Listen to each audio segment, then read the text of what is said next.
भारत को घेरने के लिए पाकिस्तान ने एक और चाल चली है। इस बार निशाना सीमा नहीं हिंद महासागर है। पाकिस्तान ने अफ्रीका के उस देश के साथ हाथ मिला लिया है जिसकी लोकेशन दुनिया के सबसे अहम समुद्री रास्तों में से एक के ठीक पास है। नाम है सोमालिया। पाकिस्तान मिलिट्री पावर के तौर पर, पार्टनर के तौर पर अब सोमालिया को अपने पक्ष में उसने किया है वहां पर, और सोमालिया के साथ एक समझौता किया पाकिस्तान। नेशनल नीति में पाकिस्तान बड़ा गेम खेल रहा है। जहां भारत की मोदी सरकार की विदेश नीतियां बकवास साबित हो रही हैं, यहां तक कि भारत के लोग, भारत के बच्चे स्कूल की छत टपक रही है, इसमें उलझे हुए हैं। सड़क उखड़ रही है।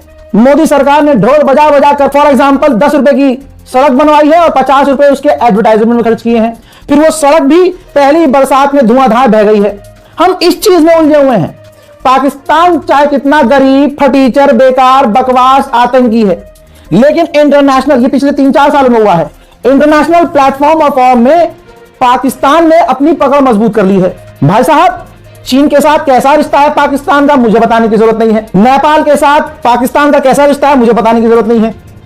बांग्लादेश के साथ पाकिस्तान का रिश्ता कैसा है, मुझे बताने की जरूरत नहीं है। अजरबैजान, तुर्की के साथ पाकिस्तान का रिश्ता कितना मजबूत है, मुझे बोलने की जरूरत नहीं है। हमारे साथ कौन है, बाबा जी का ठुल्लू? कोई नहीं। हकीकत अब यह है कि सोमालिया बहुत रणनीतिक तौर से हमारे लिए, भारत के लिए जरूरी था, जरूरी है, जरूरी रहेगा। 4 अगस्त को अचानक से इस पाकिस्तान ने सोमालिया के साथ रक्षा डिफेंस एग्रीमेंट किया। यानी पहले सऊदी अरब, पाकिस्तान, तुर्की वाला जो एग्रीमेंट हुआ था वो इसके बाद हुआ। पहले सोमालिया से एग्रीमेंट किया। अच्छा, आप कहेंगे सोमालिया पर इतना जोर क्यों दे रहे हो? सोमालिया जिस जगह स्थित है ना, जहां सोमालिया है, भारत के ट्रेड रूट के लिए वो जगह बहुत जरूरी है। एग्जाम्पल दिखाऊं, ये मैप मैंने खुद आपको समझाने के लिए बनाया है। ये देखिए ध्यान से मैप को। ये जो आप देख रहे हैं, Israel, Jordan, Egypt, Jeddah, Saudi Arab, Sudan, Djibouti, Yemen. अब यमन से आप खेल समझ गए। ये जो रूट है ये बाबल मंदेब वाला है, लाल सागर वाला, रेड सी वाला। तो ट्रेड के लिए आपको मालूम है ये इंटरनेशनल ट्रेड रूट है, ट्रेड के लिए बहुत जरूरी है। सोमालिया ये देखो यहां है, ध्यान से देखो, ये मैंने रेड बॉर्डर बनाया हुआ है, ये सोमालिया। यहां पर पाकिस्तान पहुंच चुका है, चीन और तुर्की पहले से मौजूद हैं। पाकिस्तान ने एग्रीमेंट करके सोमालिया के अंदर अपनी मौजूदगी मजबूत कर ली है। ठीक, अब होगा क्या? ये जो रूट है, इस रूट से भारत सामान इंपोर्ट एक्सपोर्ट करता है। ठीक, बाबल मंदेब अगर बंद हो जाए तो क्या क्या होगा हमें पता है। इसी जगह अब जब सोमालिया है तो तुर्की, पाकिस्तान और चीन तो एक ही है। सोमालिया से देखिए चाइना पैसा दे देगा सोमालिया को, तुर्की हथियार देने की बात कर देगा, पाकिस्तान करेगा हम अपनी फौज देंगे। सोमालिया फिर इन तीनों देशों की बात क्यों नहीं मानेगा? तो अगर ये तीनों देश चाहेंगे तो सोमालिया पर प्रेशर बनाकर ये रूट भी भारत के लिए बंद कर देंगे। भाई स्ट्रेट ऑफ हॉर्मुज में क्या हुआ है आप सभी को पता है, मुझे बताने की जरूरत नहीं। जिसको ये चाहेंगे ये जहाज उसका निकलने देंगे, जिसका जहाज नहीं, अगर भारत का जहाज होगा तो नहीं निकलने देंगे। आगे ऐसी भी स्थितियां बन सकती है, क्योंकि अब आपके सामने ये रिपोर्ट देखिए। रिपोर्ट में बताया गया है, और ये नव भारत टाइम्स की लाइन है, सोमालिया बना पाकिस्तान का नया सामरिक अड्डा, भारत के लिए हिंद महासागर में कितनी बड़ी चुनौती।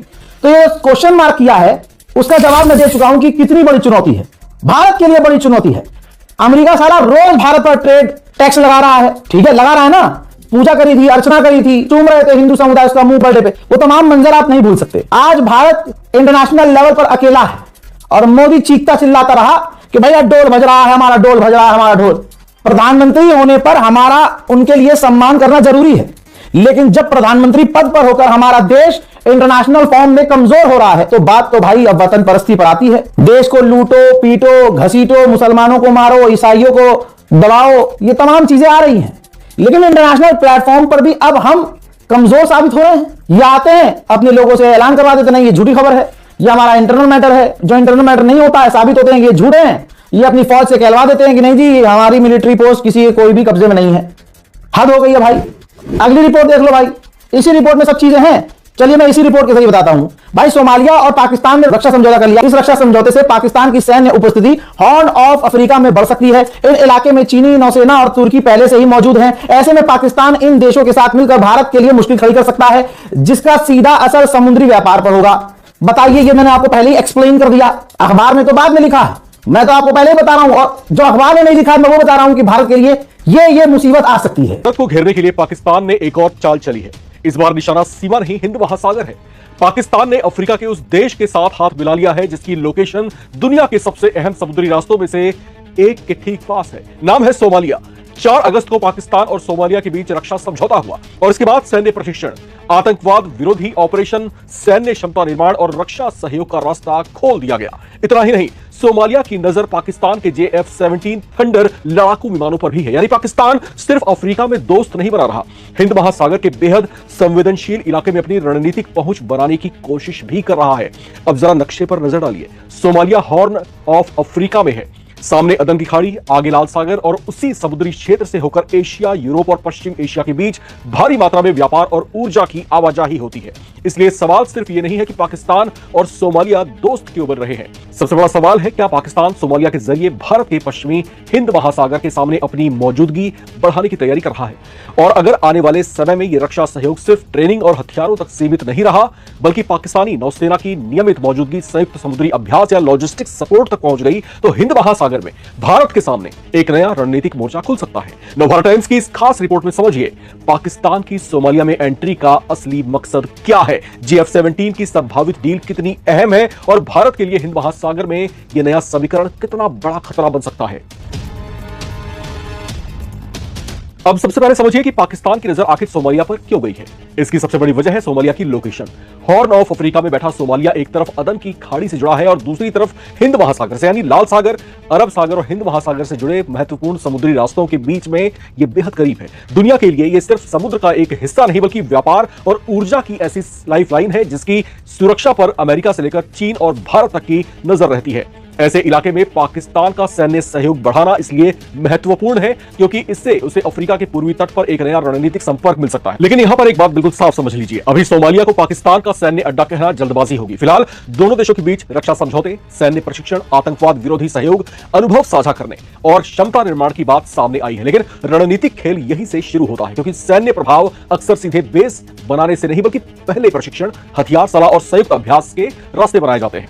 पाकिस्तान के लिए सोमालिया इसलिए भी बेहद अहम है क्योंकि वो हॉर्न ऑफ अफ्रीका में अपनी मौजूदगी बढ़ाकर अपनी सैन्य और कूटनीतिक पहुंच का दायरा बड़ा करना चाहता है। 4 अगस्त का रक्षा समझौता इसी दिशा में एक बड़ा कदम माना जा सकता है। पाकिस्तान को यहां पर अपनी सेना के आतंकवाद विरोधी अभियानों और प्रशिक्षण के अनुभव का इस्तेमाल करने का मौका मिलेगा, जबकि सोमालिया को एक ऐसा सैन्य साझेदार मिल सकता है जो उसे प्रशिक्षण और अपेक्षाकृत कम लागत वाले रक्षा उपकरण उपलब्ध करा सके। और इसी कड़ी में JF-17 थंडर का नाम सबसे ज्यादा चर्चाओं में है। सोमालिया की इस पाकिस्तानी लड़ाकू विमान में रुचि की रिपोर्ट सामने आ चुकी है। अगर भविष्य में यह संभावित सौदा हकीकत में जमीन पर उतरता है तो सोमालिया की वायु क्षमता में बड़ा बदलाव आ सकता है और पाकिस्तान के लिए यह सिर्फ हथियारों की बिक्री नहीं, बल्कि अफ्रीका में रक्षा प्रभाव बढ़ाने का जरिया भी बन सकता है। लेकिन इस कहानी का सबसे बड़ा नाम है भारत, क्योंकि भारत के लिए हिंद महासागर सिर्फ समुद्र नहीं है, बल्कि राष्ट्रीय सुरक्षा की पहली रणनीतिक रेखा है। भारत का ऊर्जा आयात, समुद्री व्यापार और पश्चिम एशिया से जुड़े आर्थिक हित इसी व्यापक समुद्री क्षेत्र से जुड़े हुए हैं। ऐसे में अगर पाकिस्तान हॉर्न ऑफ अफ्रीका में धीरे धीरे अपनी सैन्य मौजूदगी बढ़ाता है तो भारतीय नौसेना को इस पूरे क्षेत्र में अपनी निगरानी और समुद्री गतिविधियों पर ज्यादा ध्यान देना पड़ेगा, खासकर तब जब पाकिस्तानी नौसेना की नियमित आवाजाही, समुद्री अभ्यास या लॉजिस्टिक सहयोग भविष्य में बढ़ता है। और यहां सबसे बड़ा खतरा यह नहीं है कि पाकिस्तान अचानक हिंद महासागर में भारत से ज्यादा ताकतवर हो जाएगा। असली खतरा यह है कि उसकी लोकेशन क्या है। अगर पाकिस्तान को अफ्रीका के पूर्वी तट पर लंबे समय तक सैन्य सहयोग का नेटवर्क मिल जाता है तो उसे भारतीय समुद्री गतिविधियों के आसपास अपनी रणनीतिक पहुंच बढ़ाने का मौका मिलेगा। इसका मतलब यह नहीं है कि वो सीधे भारतीय नौसेना की निगरानी करने लगेगा, लेकिन भारत को पश्चिमी हिंद महासागर में पाकिस्तान की गतिविधियों को ट्रैक करने के लिए अतिरिक्त संसाधन और रणनीतिक तैयारी रखनी होगी।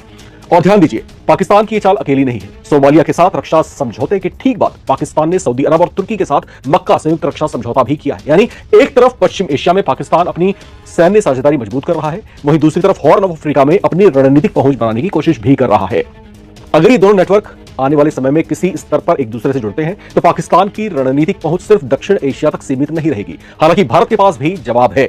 हिंद महासागर में भारतीय नौसेना की मजबूत मौजूदगी है और भारत लगातार अफ्रीकी और हिंद महासागर के देशों के साथ समुद्री सुरक्षा सहयोग बढ़ा रहा है।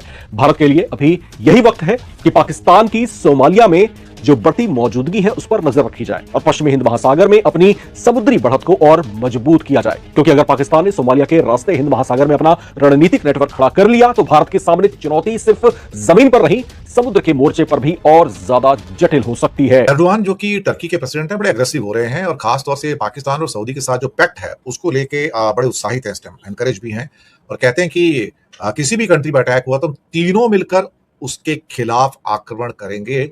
और ये स्टेटमेंट टर्की का ज्यादा और सऊदी का थोड़ा कम लग रहा है एक्चुअली देखा जाए तो। इस बीच में पाकिस्तान मिलिट्री पावर के तौर पर, पार्टनर के तौर पर अब सोमालिया को अपने पक्ष में उसने किया है वहां पर, और सोमालिया के साथ एक समझौता किया है पाकिस्तान का। तो एक नया मिलिट्री फ्रंटियर भी तैयार हो रहा है। दरअसल मक्का समझौते से ठीक 3 दिन पहले 4 अगस्त 2026 को इस्लामाबाद में पाकिस्तान और सोमालिया के बीच में एक मिलिट्री अंडरस्टैंडिंग होती है। सोमालिया के डिफेंस मिनिस्टर अहमद मुअल्लिम फिकी और पाकिस्तान के डिफेंस मिनिस्टर ख्वाजा आसिफ ने इस पर साइन किए। जो रिपोर्ट आ रही है वो ये बता रही है कि डिफेंस डिप्लोमेसी का दायरा अब साउथ एशिया से बाहर जा रहा है, और पाकिस्तान अपनी डिफेंस डिप्लोमेसी को साउथ एशिया से बाहर ले जाके उस डिप्लोमेसी के द्वारा सऊदी, टर्की और सोमालिया को इंक्लूड कर रहा है। बाबल मंदाब वहीं पर है। सोमालिया की जो ज्योग्राफिकल सिचुएशन है, जिसे हॉर्न ऑफ अफ्रीका कहा जाता है, ये एडन की जो खाड़ी है और बाबल मंदाब उसके पास है। ये वही इलाका है जहां पर यमन के ईरान सपोर्टेड हूती ऑपरेट करते हैं, जहाजों को निशाना बनाते हैं, सऊदी तेल रिफाइनरी को भी निशाना बनाते हैं। इसी एरियाज में सोमालिया के साथ डिफेंस पैक्ट करके पाकिस्तान सीधे तौर पर रेड सी में और बाबल मंदाब के अंदर और या हिंद महासागर के मुहाने पर अपनी मिलिट्री डिप्लोमेसी को मजबूत करने की कोशिश कर रहा है। समझौते के अंतर्गत पाकिस्तान की आर्मी सोमालिया के सिक्योरिटी फोर्सेस को काउंटर टेररिज्म के लिए ट्रेन करेगी। सोमालियन आर्मी पिछले 20 सालों से अलकायदा से जुड़े एक संगठन है अल शबाब से वहां पर लड़ रही है, और पाकिस्तान का जो टेररिज्म का जो अनुभव है वो उनके काम आएगा। डिफेंस में यह भी डील जोरों पर है कि 24 JF-17 थंडर जेट विमान भी शायद सोमालिया पाकिस्तान से खरीद सकता है, और अगर यह हुआ तो अब तक का सबसे बड़ा डिफेंस सौदा होगा। क्या ये गठबंधन जमीन पर काम करेगा? देखिए, कागजों पर तो मजबूत बहुत सारी चीजें हैं, कागजों पर बहुत सारी चीजें जो मजबूत है। अभी मक्का समझौता को देखो तो हूती ने सऊदी के खिलाफ अटैक किया, ऑयल इंस्टॉलेशन पर अटैक किया, तो क्या पाकिस्तान और टर्की ने हूतीस के खिलाफ कोई कार्रवाई की? नहीं की। पाकिस्तान फिलहाल अमेरिका और ईरान के बीच में मीडिएशन की भूमिका निभा रहा है और ईरान के साथ सीधे टकराव से बचना चाहता है। पाकिस्तान को एक बात समझ आइए कि अगर अमेरिका और इजराइल मिलकर ईरान का सामना नहीं कर सकते तो फिर पाकिस्तान कैसे करेगा? ये बात भी सही है, मैं आपको बता दूं। सोमालिया की जो सिचुएशन है वो तुर्की, सऊदी और पाकिस्तान के साथ बेहद मजबूत एक समझौतों के साथ में है, लेकिन कलेक्टिव डिफेंस पैक्ट का वो हिस्सा नहीं है। भारत के लिए इसके क्या मायने हैं? देखा जाए तो पाकिस्तान के इस बढ़ती हुई डिफेंस डिप्लोमेसी को भारत का कहना है कि हम इस पे कड़ी नजर रखे हुए हैं कि क्या होगा। हॉर्न ऑफ अफ्रीका के अंदर भी पाकिस्तान की मिलिट्री मौजूदगी बढ़ने से कहीं ना कहीं ऐसा लगता है कि बैलेंस ऑफ पावर में इंडियन ओशन के अंदर, जो इंडियन ओशन का जो रीजन है वहां से बैलेंस ऑफ पावर प्रभावित होगा। इसके अलावा टर्की इस समय ड्रोन्स और मिसाइल के जो सिस्टम्स हैं पाकिस्तान के हाथों में पहुंच रहे हैं। सच कहा जाए तो मक्का समझौता जो हुआ है वो अपने आप में बड़ा समझौता था। नेटो के आर्टिकल 5 जैसा है ये बिल्कुल, कि अगर एक पर हमला होता है तो तीनों पर हमला समझा जाएगा। अब ये तो नेटो के अंदर अपने ही मतभेद आए हुए हैं, अपनी मुसीबत में नेटो फंसा हुआ है इस टाइम, क्योंकि नेटो के अंदर अभी अगर कोई कहे कि किसी एक कंट्री पे हमला होता है और सारे मिलकर, सपोज करो रशिया से होता है, तो सारे रशिया के खिलाफ एक्ट करेंगे? नहीं करेंगे। लिख के रख लीजिए कि नेटो में बड़ी फूट पड़ी हुई है। अमेरिका ने बड़ी ट्राई की कि नेटो के लोग मेरे साथ आ जाए ईरान के खिलाफ, वो भी नहीं आए। तो चीजें बहुत सारी हैं। फिलहाल आर्टिकल 5 जैसा मक्का डिक्लेरेशन के अंदर आया है, लेकिन क्या उसका जवाब टर्की या सऊदी देना चाहेंगे अगर इंडिया पाकिस्तान के बीच में हो जाता है? मुझे लगता है ऐसा नहीं होगा। हालांकि ऑपरेशन सिंदूर में पता लगा था कि टर्की के कुछ ऑफिशियल्स थे जो ड्रोन को ऑपरेट कर रहे थे, इतना पता लगा है, लेकिन सऊदी की कोई प्रेजेंस आएगी मुझे नहीं पता, क्योंकि सऊदी अपनी उसकी आर्मी बहुत वीक है और वो दूसरों की आर्मी, पाकिस्तान की जो आर्मी है उसके ऊपर डिपेंड करता है वहां पर, और कुछ उनकी अपनी सिक्योरिटी फोर्सेज हैं लेकिन बहुत ज्यादा वहां पर नहीं है। इस बीच में जो अल जजीरा को एक इंटरव्यू दिया एर्दोआन ने, उनका कहना था कि अभी ये जो समझौता है हमारा, इसमें कोई और कंट्री भी आ सकता है। तो ऐसी बात नहीं है, बात इजिप्ट की जा रही है। हमें नहीं पता अब इजिप्ट आएगा नहीं आएगा, लेकिन हर कंट्री का अपना अपना इंटरेस्ट है यहाँ पर। टर्की के पास एक मॉडर्न टेक्नोलॉजी है, बैरकातर जो उसके पास ड्रोन्स हैं, मिसाइल्स हैं। सऊदी के पास फाइनेंशियल पावर्स हैं, इसमें कोई शक वाली बात नहीं। पाकिस्तान के पास एटम बम है, एक ट्रेड आर्मी है, ये तो है, इसमें तो कोई शक वाली बात नहीं ना। और लंबे समय से सऊदी अरब पाकिस्तान की आर्मी का यूज भी करता है, तो उनकी एक बड़ी बटालियन वहां रहती भी है।